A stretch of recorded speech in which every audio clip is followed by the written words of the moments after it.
Nós temos uma geração inteira para resolver as coisas. Os próximos 25 anos podem ser decisivos para a história da humanidade. Porque, no fim das contas, a produção de alimentos é aquilo que sustenta a nossa existência. É muito longo o caminho que nos trouxe até aqui.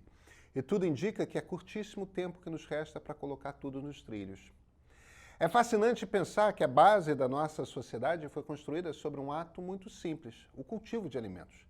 Tudo começou quando nós começamos a observar os ciclos da natureza, a entender os tempos de germinação e de crescimento de algumas plantas e a associar os períodos mais chuvosos ao melhor momento para o cultivo. Foi nesse instante, há mais ou menos 10 mil anos, que a humanidade desenvolveu a agricultura. E esse foi o ponto de virada, a chave que escancarou as portas para a civilização. Claro, foi um processo muito gradual, mas olha que interessante, que aconteceu, sabe, em diferentes regiões do planeta praticamente ao mesmo tempo. E a partir daí, não foi mais necessário migrar de território em território atrás de alimento.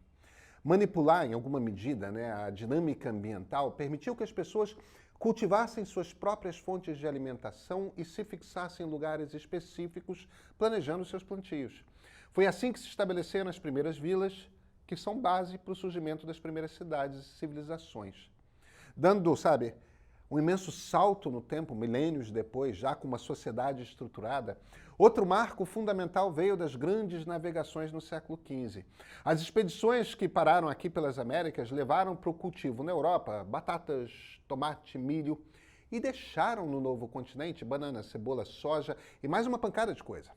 Houve uma troca fundamental para a mudança do perfil nutricional global.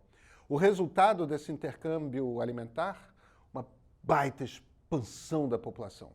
O aumento foi tamanho que um cara bastante introspectivo, meio baixinho, o economista britânico Thomas Malthus, propôs em 1789 que se não houvesse algum tipo de interferência na produção, a população seguiria crescendo em progressão geométrica e a comida não seria suficiente porque aumentaria de forma aritmética. Olha, não aconteceu exatamente do jeito que ele escreveu e muito por conta da revolução tecnológica na produção agrícola. Só que em mais um salto gigantesco, chegamos aqui a 2025 e essa ainda é uma preocupação. Sim, as tecnologias avançaram muito e a passos largos. Aliás, quanto mais o tempo passa, maior é o passo dado. Tanto que nós já conseguimos produzir a mesma quantidade de comida que produzíamos há 50 anos, usando hoje um pedaço de terra 68% menor. Esse é um dado da FAO, a agência da ONU que lida com o combate à fome. Mas se a tecnologia está avançando desse jeito, então qual é o problema? O negócio é que em 2050 a população mundial deve ultrapassar 9,3 bilhões de pessoas. Tudo bem que chegando lá esse número deve se estabilizar porque as pessoas estão tendo menos filhos, já nascem menos crianças. Então, um grande salto populacional não vai acontecer só por conta das taxas de natalidade, mas e principalmente pelo aumento da longevidade. Estamos ficando mais velhos, com necessidades alimentares diferentes. Será uma população inflada por pessoas que vivem mais e morrem mais tarde. Por isso, o grande desafio é, como vamos chegar lá? E para essa pergunta vale considerar outro dado da FAO. Até 2050 será preciso produzir 60% mais alimentos para alimentar a população mundial. E como vamos produzir tanto sem comprometer o meio ambiente? As emissões já estão, olha, nas alturas, queimadas por toda parte, o desmatamento comendo solto, as mudanças climáticas nos pegando de surpresa a cada dia. Como vamos dar conta de tudo isso sem aprofundar as desigualdades? Existe tecnologia suficiente para driblar essas situações? O que a gente já tem hoje?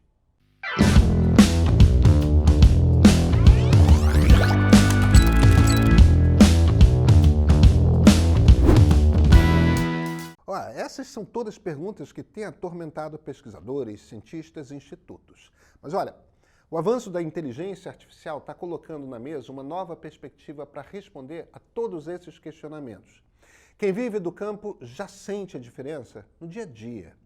É um passo à frente da digitalização dos últimos anos, quando sensores, drones e plataformas digitais passaram a ser incorporados no cotidiano dos produtores.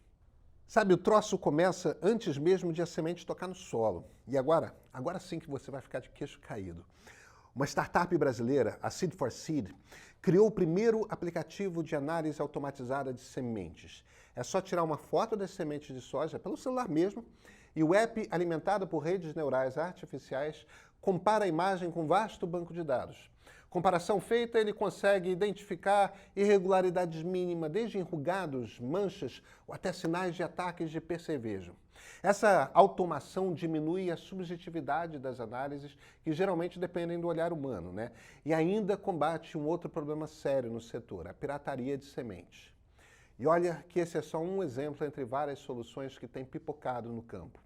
Quando a semente toca o solo, aí é que as tecnologias são infinitas. A agricultura de precisão começa a entrar em cena. Na parte da robótica, os drones já aparecem como ferramentas essenciais, equipados com sensores que mapeiam a plantação em tempo real, coletando dados sobre a saúde das plantas, os níveis de umidade e qualidade do solo.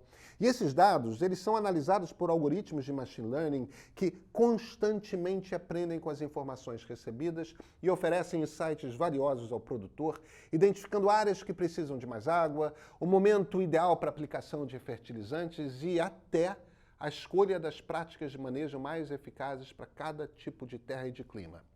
Esses algoritmos conseguem até sugerir quais regiões da plantação estão mais propensas a sofrer com doenças ou pragas. Ou seja, é muito rápido para que o produtor haja antes de a situação sair do controle. E vários passos à frente, analisando o histórico de produtividade, esses sistemas preveem o rendimento futuro, o que abre portas para um planejamento mais preciso de colheita e uma melhor alocação de recursos. Em paralelo, redes neurais convolucionais, um tipo de inteligência artificial especializada em processar imagens, também são usadas para detectar, doenças e pragas nas lavouras. Os drones e satélites, eles capturam imagens e, através da visão computacional, eles conseguem identificar diferenças mínimas de cor ou textura, pegam os menores sinais de estresse nas plantas. A irrigação é outra que já é inteligente. Sistemas de irrigação são agora baseados em sensores inteligentes que monitoram a umidade do solo a cada segundo.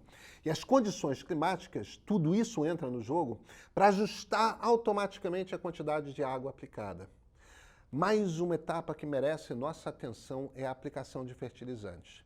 Em vez de aplicar em toda a plantação, em vez de uma aplicação excessiva, desnecessária, que prejudica o produto final e desperdiça o material, sistemas de IA analisam os dados do solo e das plantas para determinar a quantidade exata de nutrientes em cada ponto da lavoura.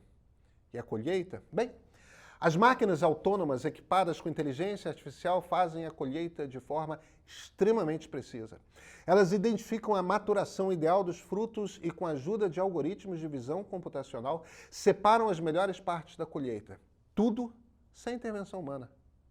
Agora, na gestão de riscos, modelos preditivos baseados em grandes volumes de dados históricos e também de dados em tempo real conseguem estimar mudanças climáticas, identificar possíveis surtos de doenças e até prever os impactos econômicos de várias decisões, como a escolha de cultivos ou a movimentação das safras.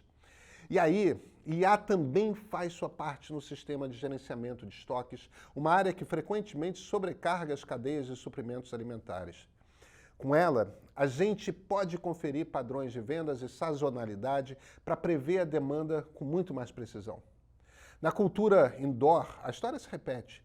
O cultivo em espaço fechado por si só já é mais controlado, mas agora ele passa a ser orientado por dados atualizados segundo a segundo. A iluminação, a umidade e a temperatura se adequam a qualquer necessidade. No fundo, a grande diferença é que a IA finca é que os produtores tomam decisões, muito mais informados.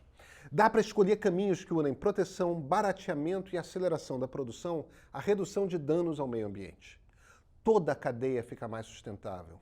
Olha, não é à toa que enormes produtoras de commodities estão entendendo que não há saída melhor senão as tecnologias da agricultura de precisão. Presta atenção no caso da SLC agrícola. Os apontamentos digitais para gestão de pragas, sensores em máquinas pulverizadoras, o sensoriamento remoto via satélite, essas ferramentas já fizeram economizar mais de 165 milhões de reais. E não é só o dinheiro que está em jogo, é o aumento da produtividade. A SLC Agrícola conseguiu melhorar a eficiência das operações, controlando o uso de recursos de água, fertilizantes, pesticidas. Enquanto isso, com uma análise em tempo real, a empresa tem ajustado as práticas agrícolas de acordo com as condições de cada safra. E o resultado não tem como ser outro. Uma produção mais consistente e com menos desperdício. Olha, aqui a gente está analisando o micro para propor soluções para o macro. Porque nos campos, nas fazendas, nós não estamos topando só com uma evolução tecnológica, mas é também com uma oportunidade, sabe? Uma chance de ouro para aumentar a competitividade e a sustentabilidade do setor, o que impacta diretamente o crescimento econômico do Brasil. E nos dá também pistas robustas sobre os caminhos que devemos seguir para um futuro mais equilibrado e sustentável. Ao olhar para as fazendas que estão em casa, no nosso território, elas que já apostam alto em IA, ao olhar, encontramos uma chave para lidar com problemas globais, com a escassez de recursos, as mudanças climáticas e a desigualdade alimentar. As respostas estão aí, por toda parte. Respostas que vão nos levar ao próximo nível. Atenção! Esta é uma convocação. A democracia no Brasil está sob ataque. Mas qual o seu papel em tudo isso? Chegou a hora de discutir isso por uma nova perspectiva. Com participação especial de Nelson Jobim, Sérgio Abranches, Christian Lynch, Edmar Bacha, Argelina Sheibub, entre outros grandes nomes, Democracia, uma história sem fim, é o primeiro documentário original produzido pelo Meio e estreia com exclusividade na nossa plataforma de streaming no dia 18.